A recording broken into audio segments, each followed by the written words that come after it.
সবাই আসতো, আমি সবার পায়ের মধ্যে এমনি জড়ায় ধরতাম আর বলতাম আব্বা নামাজে তো পড়তে বলি। আমি তো বলছি না যে আমি একটা দল করি যে আমার দলে আসেন, আমার একটা ভোট দিয়েন, আমি এমপির দ্বারা মেম্বরের দ্বারা চেয়ারম্যান দ্বারা আমি তো এই কথা বলি না। আমি তো বলি আপনার রবের হুকুম আপনাকে জানিয়ে দেই। সাহাবায়ে আজমাইন তারা রাসূল সাল্লাল্লাহু আলাইহি ওয়াসাল্লামের জন্য কত কষ্ট করেছেন। তায়েফের ময়দান রক্তাক্ত হয়ে গিয়েছে, উহুদের ময়দান রক্তাক্ত হয়ে গিয়েছে।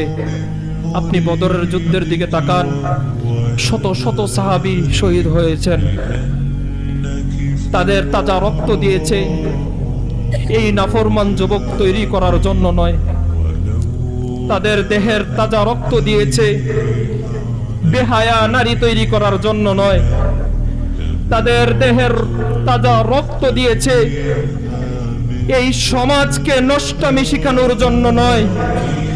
তাদের রক্ত দেওয়ার উদ্দেশ্য হচ্ছে ওইটা, এই দুনিয়ার মধ্যে, রবের দুনিয়ার মধ্যে ইসলামী চেতনা নিয়ে যুবক বড় হবে। খালিদ বিন ওয়ালিদের জীবনী পড়ে পড়ে যুবক বড় হবে।